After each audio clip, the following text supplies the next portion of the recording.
Dice la Escritura, porque los designios de la carne son enemistad contra Dios, porque no se sujetan a la ley de Dios, ni tampoco pueden.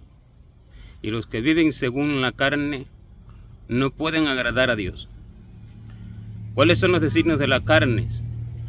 Aquellos que son pecados delante de Dios aunque el hombre no lo entienda, o aunque sean pecados manifiestos, socialmente conocidos como pecado. Porque muchos pecados, en su grande mayoría, la sociedad no lo conoce como pecado porque su mente es terrenal, nacida de carne y de sangre, nacida de Adán. Pero la mayoría de las cosas que el hombre hace en su cuerpo es pecado ante Dios, porque su corazón no está pegado al Señor, sino que dice que Dios miró el corazón de los hijos de los hombres y vio que el designio de sus corazones era de continuo solamente al mal. Aunque al hombre le parezca bueno, los designios del corazón son de continuo al mal. ¿Y cuáles son los designios de la carne? Los deseos del corazón del hombre. Porque la carne ejecuta las obras que el hombre desea. Y las obras que el hombre desea, las desea en su corazón. Y por lo cual el Señor dijo que del corazón salen los malos pensamientos, los hurtos, las fornicaciones, las blasfemias, las herejías, las envidias, los celos, las contiendas, todo pecado. Y todo aquello que el hombre hace en contra de Dios sale del corazón. Y por tanto, los designios de la carne son los deseos del corazón. Todo aquello que el corazón desea, lo ejecuta el hombre en el cuerpo.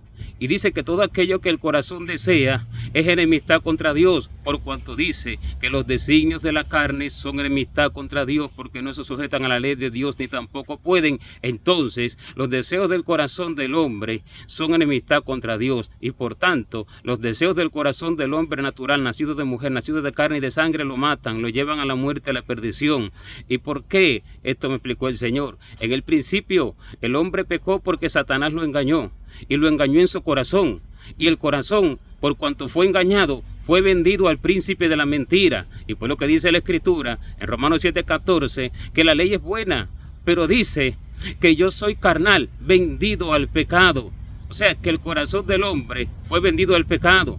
Y el pecado entró por el deseo del corazón de comer de aquello que Dios le dijo que no comiera. Y por tanto, fue vendido todo aquello que el corazón determina, todo aquello que el corazón desea, todo aquello que el corazón anhela, es pecado. Y todo aquello que el corazón anhela y piensa y desea lo lleva a la muerte, aunque el hombre no le parezca, porque fue vendido al príncipe de este mundo.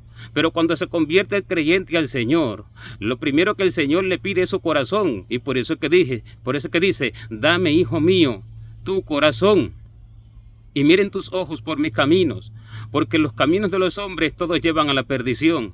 ¿Y cuáles son los caminos de los hombres? Lo que el hombre desea en su corazón.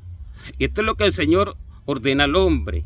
Cuando el Señor ordena, lo primero que el Señor ordena es esto, que nosotros nos apartemos de los designios de las costumbres de la tierra, para que podamos comprender cuál sea la buena voluntad de Dios, agradable y perfecta. Por eso dice en Romanos 12:2, no conforméis a este siglo, sino transformaos por medio de la renovación de vuestro entendimiento, para que comprobéis cuál sea la buena voluntad de Dios, agradable y perfecta.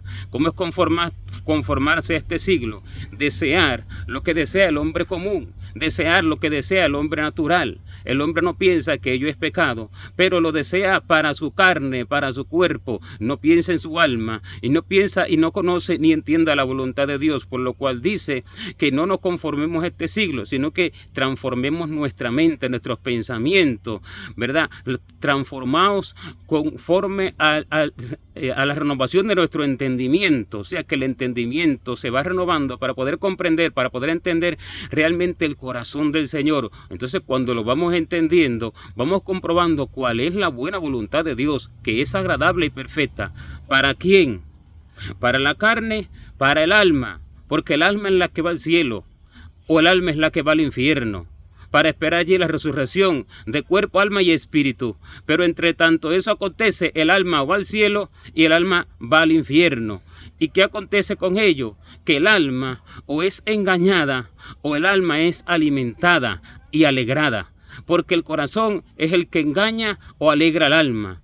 ¿El alma es engañada o el alma es alimentada? Por eso dice, para que comprobemos cuál sea la buena voluntad de Dios, agradable y perfecta. La buena voluntad de Dios siempre va a ser agradable para el alma, la cual el hombre no entiende cómo es que ella se agrada, porque mientras el hombre se deleita en los placeres de la carne, su alma sufre y él no lo entiende, pero la está engañando. Y es cuando dice que se engaña a sí mismo.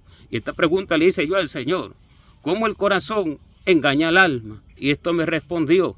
Había un hombre que tenía muchos bienes y dice que no tenía ya dónde poner sus bienes. Y dice que dijo a su alma: ya sé qué haré. Y dijo: alma, muchos bienes tiene, dice, ya sé qué haré, derribaré mis graneros y los haré mayores. Y le dijo a su alma: alma, muchos bienes tienes guardado para muchos años, repósate, bebe, come, regocíjate. Y así el Señor me dijo: él engañó a su propia alma.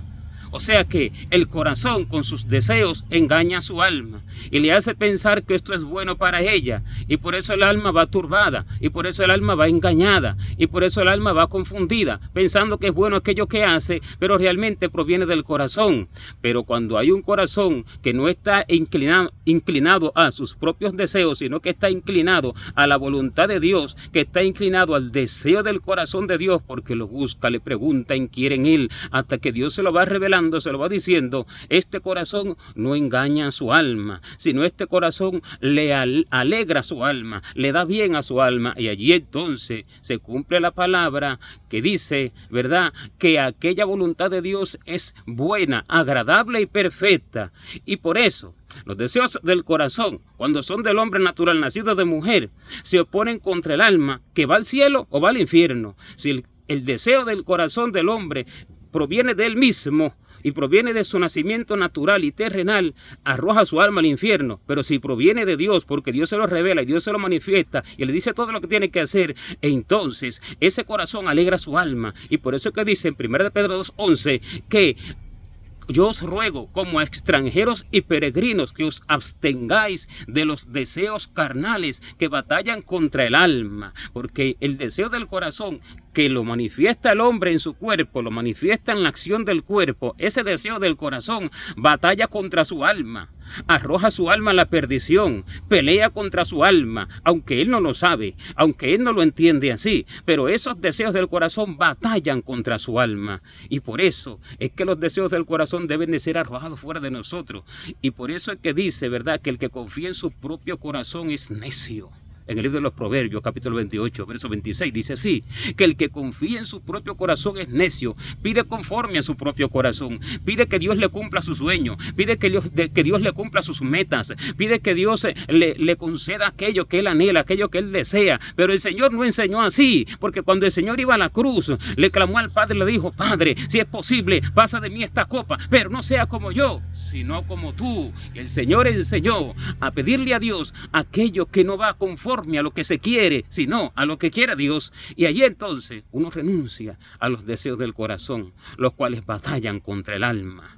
Y los deseos del corazón son malos, son mezquinos, son perversos, piensan en sí mismos, en el cuerpo, en lo que es temporal. Pero la perfecta voluntad de Dios no se puede entender hasta que el hombre no le entregue a Dios todos los deseos de su corazón y renuncie a ellos. Y por eso dice, renunciando a la impiedad y a los deseos mundanos, vivamos sobria y piadosamente en este siglo, porque dice que debemos renunciar a todos los deseos de nuestro corazón. Y entonces, cuando renunciamos a esos deseos, nos sometemos a la perfecta voluntad de Dios, renunciamos nosotros al libre albedrío que se le dio a Adán, pero que se le convirtió en mal desde el momento en que él pecó. Y cuando hacemos eso, ya no vivimos para nosotros mismos. Ahora se cumple la palabra, que no vivimos para nosotros mismos, sino para Dios. Porque si vivimos, del Señor somos. Y si morimos, del Señor somos. Así que sea que vivamos o que muramos, del Señor somos. Porque dice que fuimos comprados a precio de sangre y que glorifiquemos al Señor en nuestro cuerpo y en nuestro espíritu, los cuales son de Dios. Los designios del corazón y las acciones de la carne, conforme a esos deseos, conforme a esos designios, no se sujetan a la voluntad de Dios. No pueden agradar a Dios, Por el contrario, atentan contra la propia alma del hombre. Y por tanto, se debe de buscar la voluntad de Dios, renunciando al deseo del corazón para hallar la buena voluntad de Dios. Amén.